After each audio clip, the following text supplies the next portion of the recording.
Well, ladies and gentlemen, I'm putting the fedora back on, and we're going to be talking about my music collection.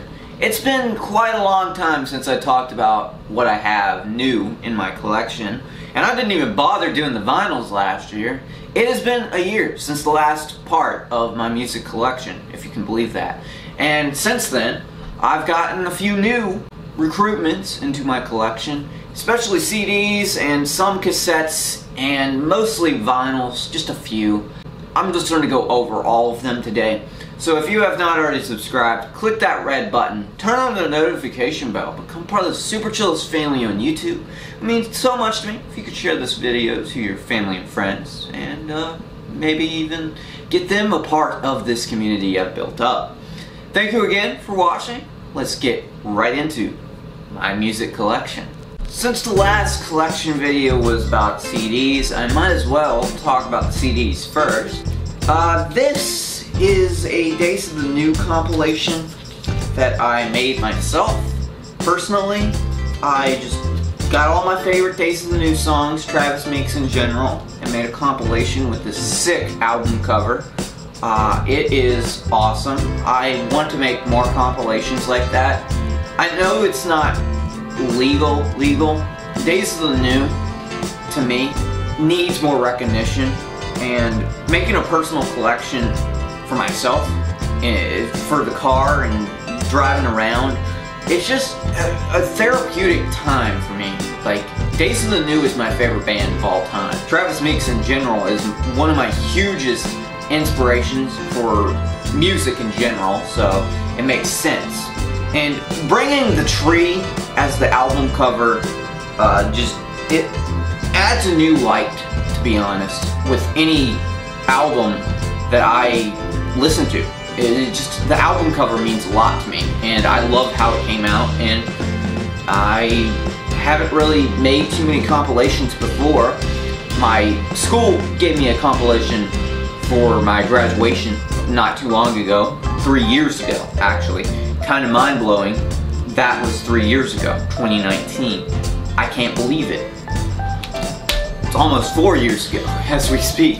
It's 3 CDs, so yeah. We got Dust, which is a Screaming Trees album.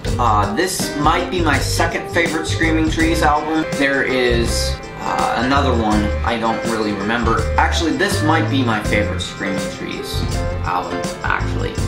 There's just two that I can think of off the top of my head. It's the one with Nearly Lost You. That's the album, the single off that album. I'll put the title on the screen. But Dying Days is my favorite off this album. The whole album in general is really catchy, and Mark Lanegan's best stuff is with the Screaming Trees. His solo stuff is amazing as well, and I really miss Mark Lanegan as we speak. I don't know what this is. I think my grandma gave me this for my birthday or something, and I've never listened to it. I should, but you know, Ralph Stanley 2 fan club, apparently, it's in the CD, and he signed it, so it's a signed CD. I don't have too many signed stuff, to be honest with you. I just collect stuff. If it's signed, if it's not, it's fine. Ralph Stanley, though. I don't know this guy. I have Jar of Flies, which is one of my favorite Alice in Chains albums, if I'm being honest. Like, out of all things, out of all of Alice in Chains, it's either Dirt, Jar of Flies, or their self-titled album. It's just, all of their music is great, especially Jerry Cantrell's music. His solo music is outstanding, and I can listen to it any time of the week. Alice in Chains in general, really. We got the Kinks, Phobia. This is my favorite Kinks album, actually. I don't really talk about the Kinks too much on the channel, but the Kinks, to me, is what got me into rock and roll. One of those bands, you know, like there was Led Zeppelin, Pink Floyd, you know, all those bands. But the Kinks, to me, is the one that stand out the most. Like, they just have a great sound, and I love the Kinks a lot, and this album in particular is my favorite Kinks album, and it just holds up, you know. I love it. It's their last album, and I wish they did more sound like this, you know, like in the 90s, if they continued into like 99 or something like that. It would have been awesome, but the Kinks disbanded after 93. We got Garbage, which is, you know, you could say it's garbage, but I actually like Garbage. So you got Queer, Only Happen When It Rains, you know, Milk. I don't actually know too many songs off this album other than Happy When It Rains. There's another Garbage song that I really like. It's I Think I'm Paranoid. That's the song. I really love Garbage. Great band. They only have a couple songs that appeal to me, but still, female artists of the 90s and the early 2000s, and any day really, we need more female bands like this. It's just, it has a great sound, and there needs to be more female artists out there. It's good stuff. You got Weird Paul.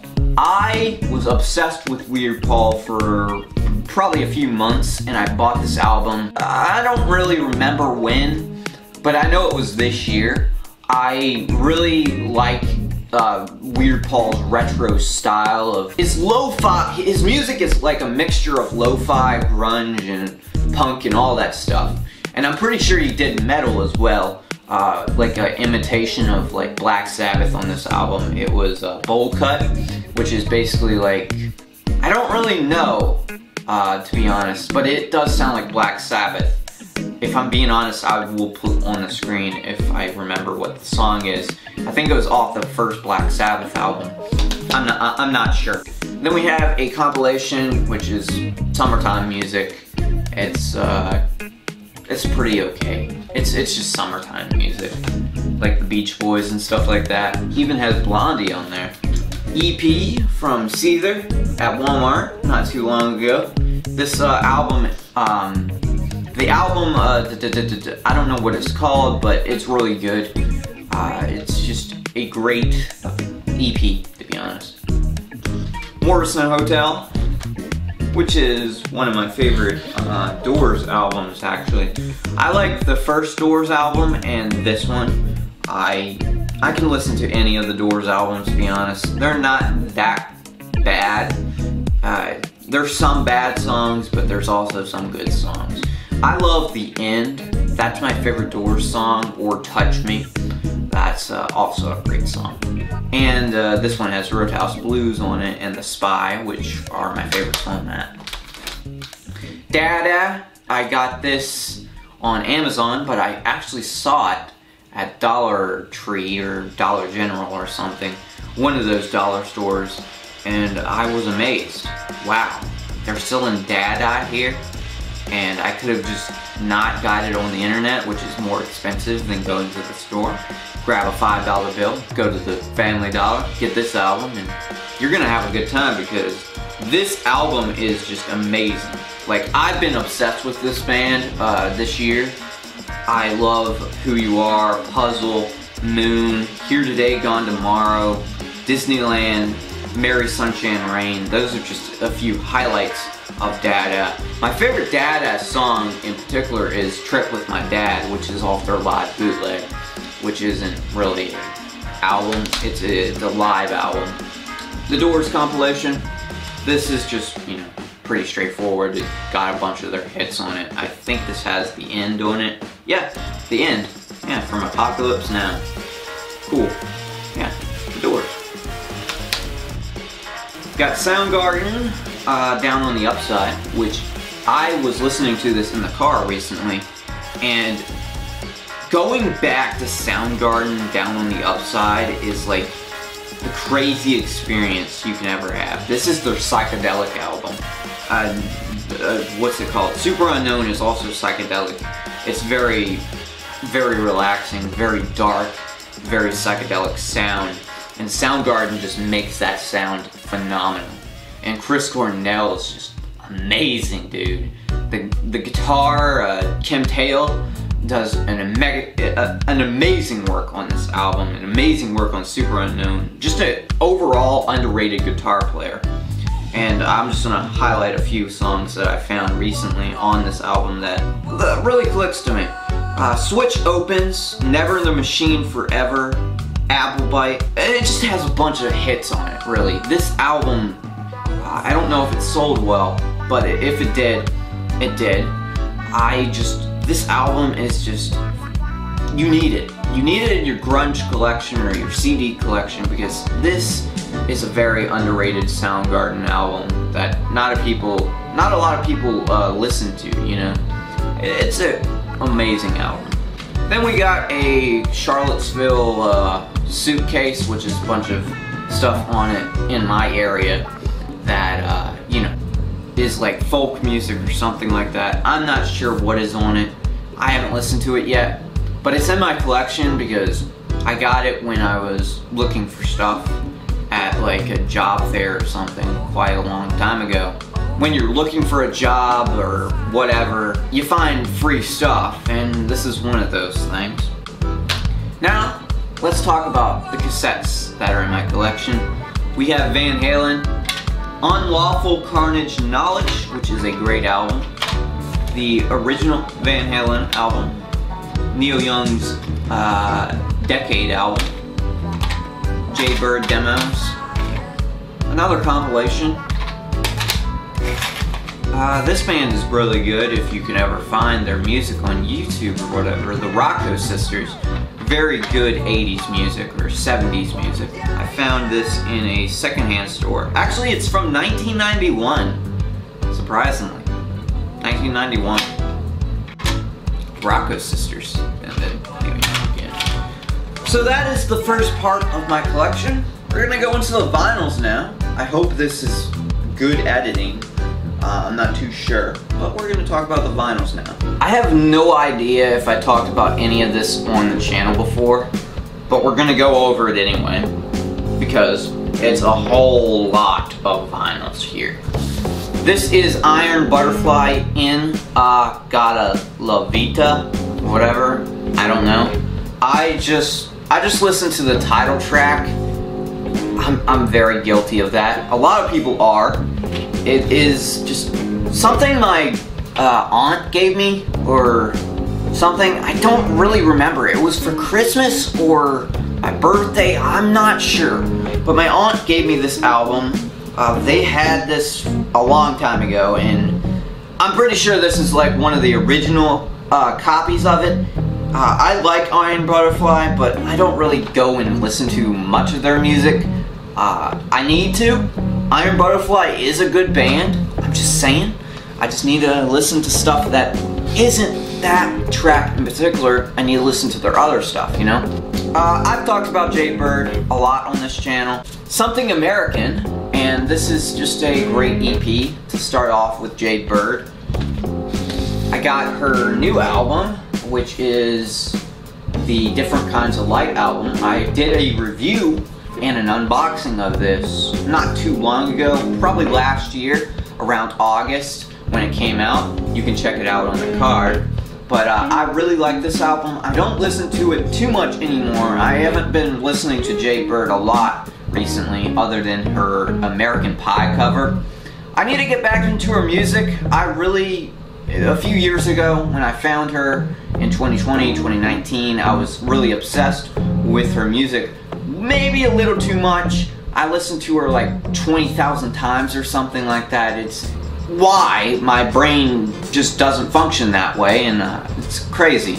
I'm a little crazy back then, but I love Jaybird. A couple songs on this that I really recommend you check out is Candidate and I'm Getting Lost and Houdini. Those are the three that I really like on this album. And of course, Honeymoon, which was one of her rare songs from back in 2018, actually, maybe.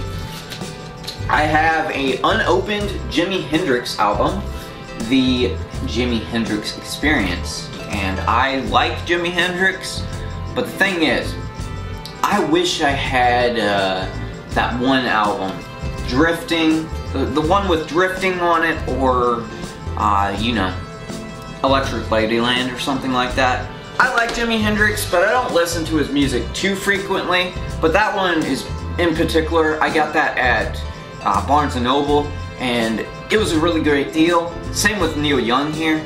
I just absolutely love Neil Young, but I do not agree with some things he did recently, like removing all of his music from Spotify. Like, music is supposed to be heard.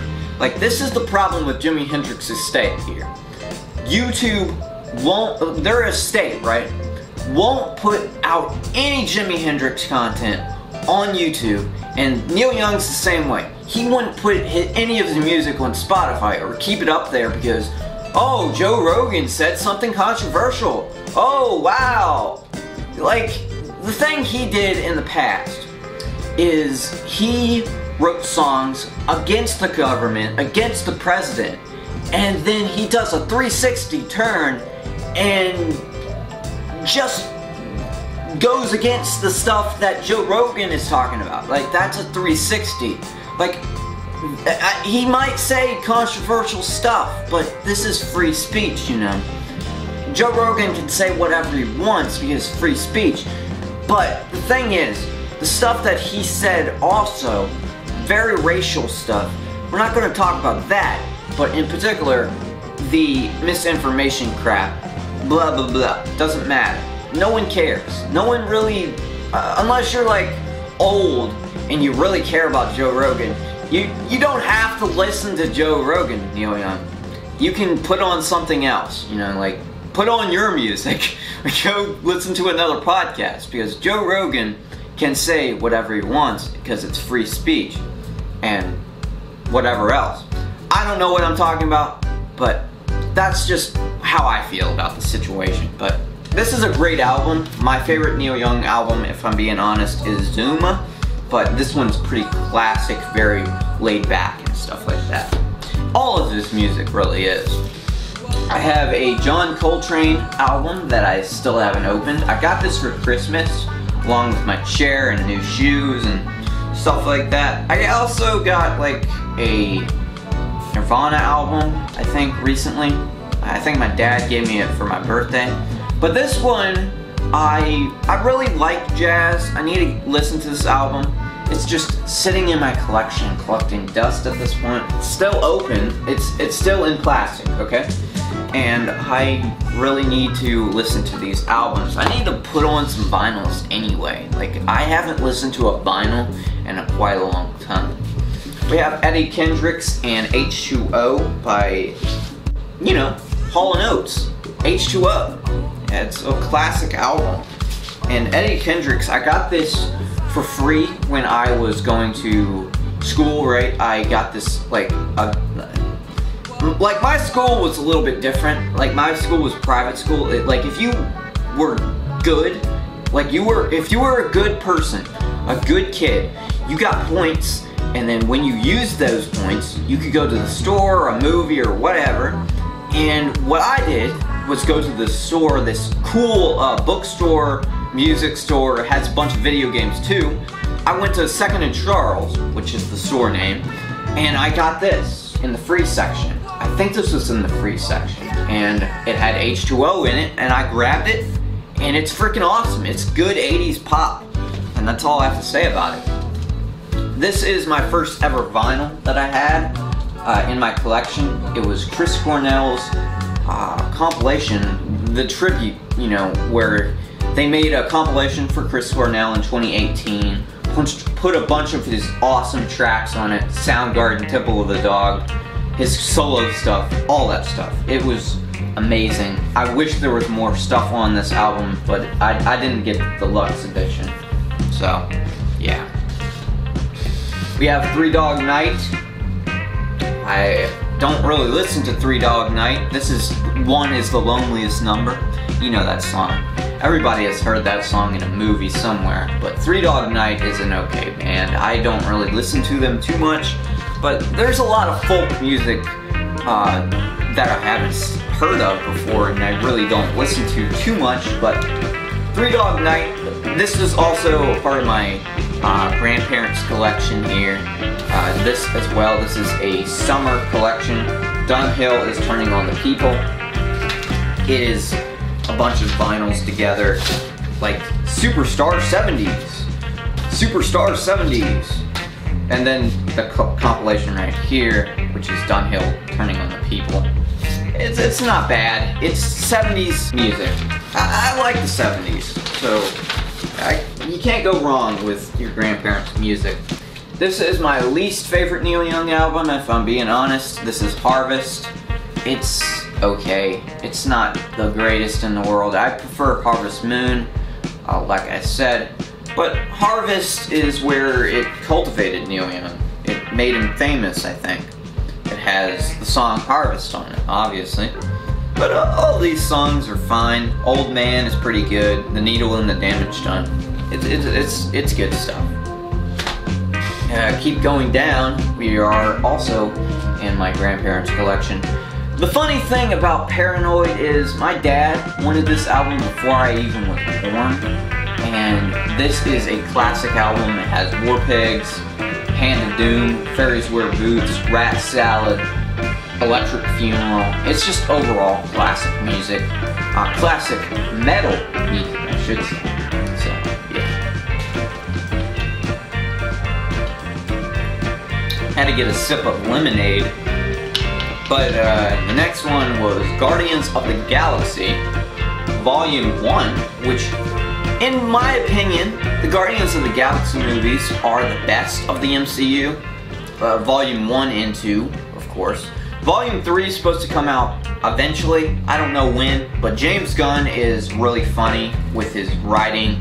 I didn't even know this until now, like a few months ago, is James Gunn wrote the Scooby-Doo movies, and that's freaking hilarious. Like, those movies are questionable. Like, they're not for children, and it's like, wow, this isn't Scooby-Doo? Whoa, okay. And the thing about this is, the music is always great in these 80s style movies. Like, Stranger Things made Metallica and Kate Bush famous recently, and this is just going back to the classics, man. And I love that. Hooked on a Feeling is one of the best songs from this movie. And I'm Not in Love by 10cc is one of my favorite songs of the 70s, really. Or it's in the 60s. I don't know when it came out, to be honest.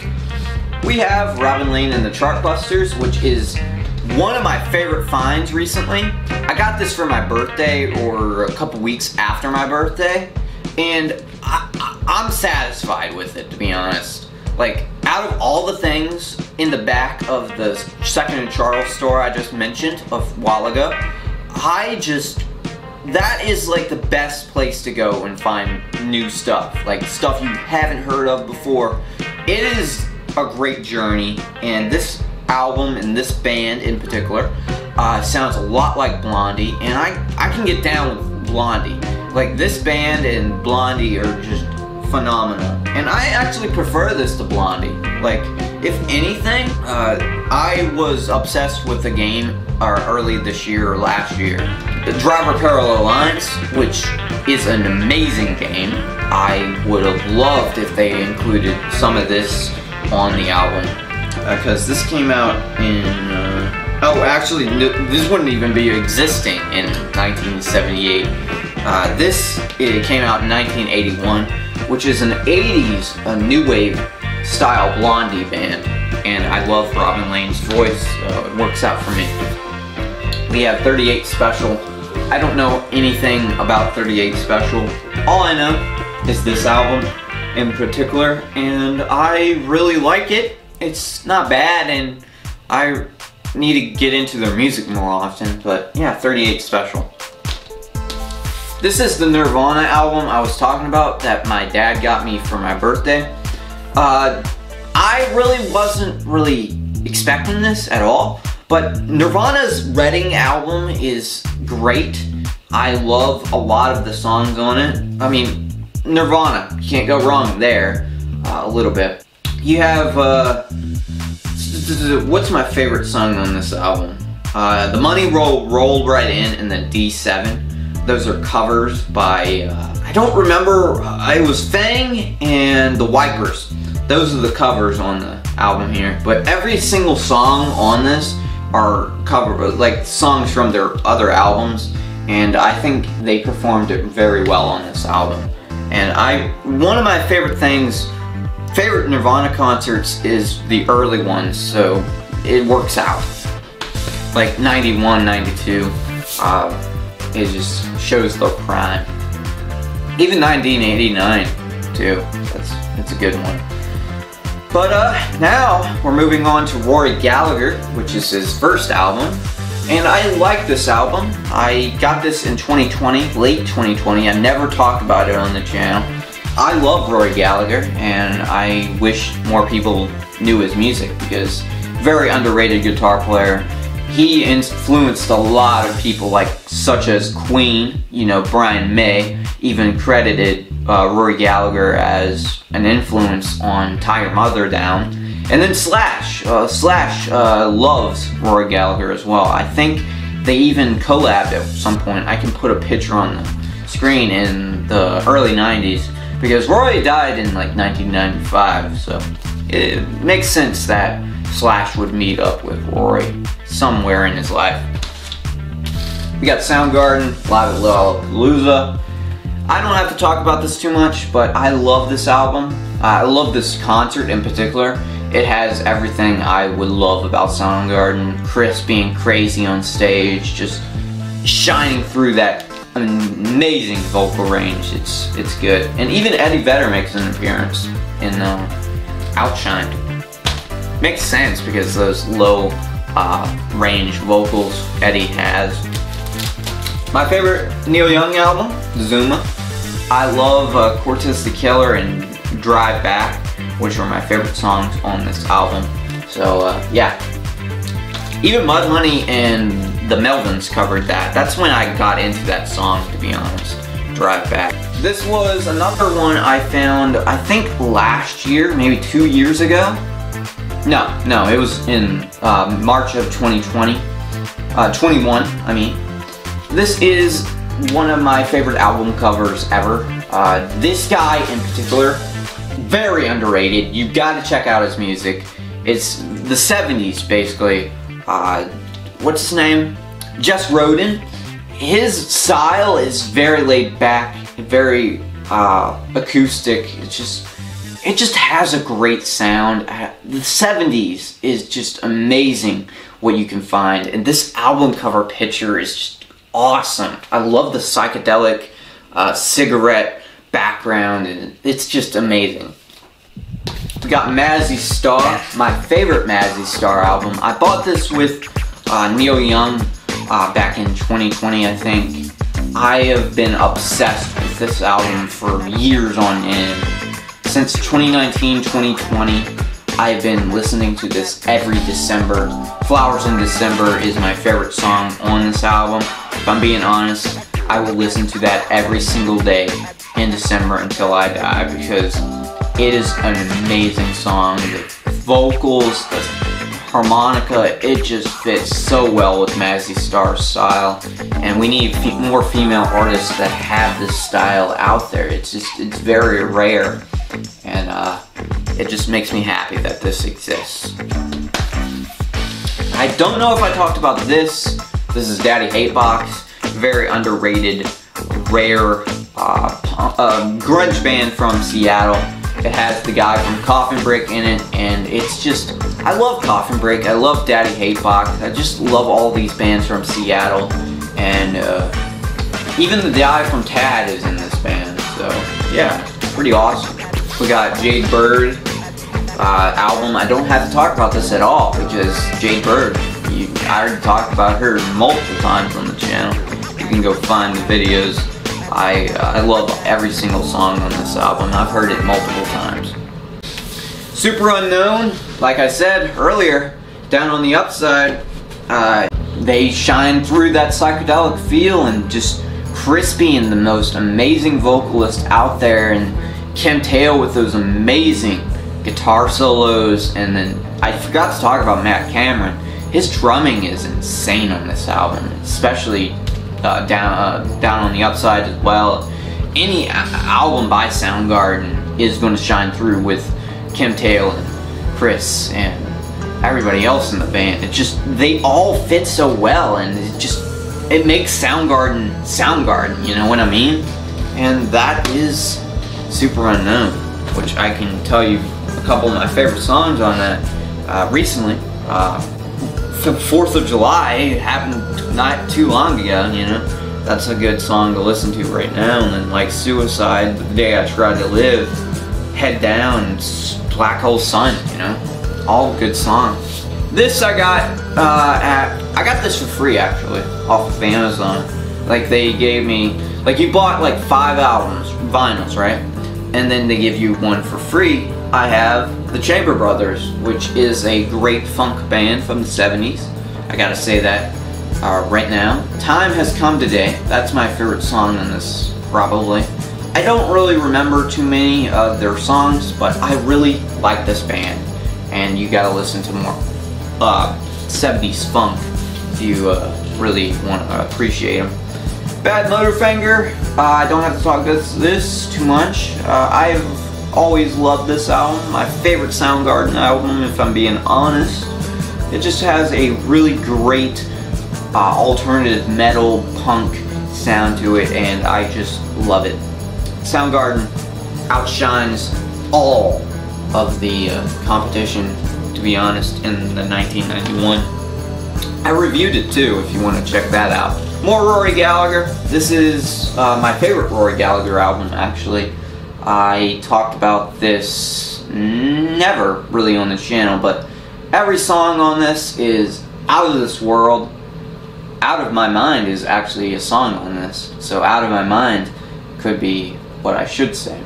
But every song, great stuff. Rory is an amazing guitar player. One of the best blues players ever, to be honest. Dirt. Got Dirt. Best Alice in Chains sound with Jerry Cantrell's guitar. It's just, his tone is crazy. Like, how can you go from liking Kiss to that kind of tone? It just doesn't boggle my mind that way, you know. We got Black Sabbath, Master of Reality, which is my favorite Black Sabbath album actually. I can listen to most of their other albums, but this one still remains my favorite. And Soundgarden covered Into the Void, so, you know, I click with that a lot. We have Unplugged by Alice in Chains, which is one of my favorite Unplugged albums. If I'm being honest, we have Nirvana's too, but out of all the Unplugged albums in the world, it's either this or Travis Meek's live bootleg album that I talked about in the last video, the CD collection. I love Travis Meek's style of acoustic, and it just matches Alice in Chains, so I'm gonna love it anyway. We got Nirvana's Unplugged album, which is a classic to many people. I love most of these songs on there. Actually, this has the rehearsals on it too. My parents gave me 2 of these for some reason. I bought this by myself, like in 2020, and then my parents just gave it to me for Christmas or whatever. I appreciate it, but you know, I got 2. We have a jazz album I got last year, my birthday. This is Sun Ra and the Orchestra, which is a jazz album with this Egyptian architecture. Very cool album cover. My grandpa didn't like it too much, but he was a little concerned about it at first. But I really like the artwork to this album, and I really like jazz, so it works out for me. Glass Animals is what I got this year, which is I can't really describe it if it's pop or punk. It's not pop punk. It's a pop rock album with a lot of rap elements in there. But the reason I bought this is because of this album cover. It's just, I love the album cover of this, like this 80s synthwave aesthetic they were going on, and I really appreciate both sides. But yeah, that's Glass Animals. Great band. And this is the last vinyl I have in my collection. that I want to talk about. This is a compilation of Silver Convention, which is a 70s porno band. You can tell by the album cover, they're covering themselves. It is basically, porno music is funk, reggae, whatever that is very sexual in nature, and I don't blame them. It's a very hot album. It's really good, and I really like it. I love the 70s porno music scene, you know. It's pretty good stuff. I don't regret buying this. I love this kind of music. If I'm being honest, it's one of my favorite genres ever. But yeah, that is my collection for the most part of updating you. I don't want to talk about every CD I already own already. I talked about it in part 1.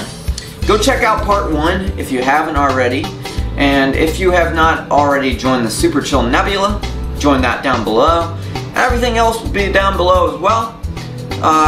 Thank you for watching this collection video. I hope you enjoyed. And if you have not already checked these videos to the side, thank you for watching them.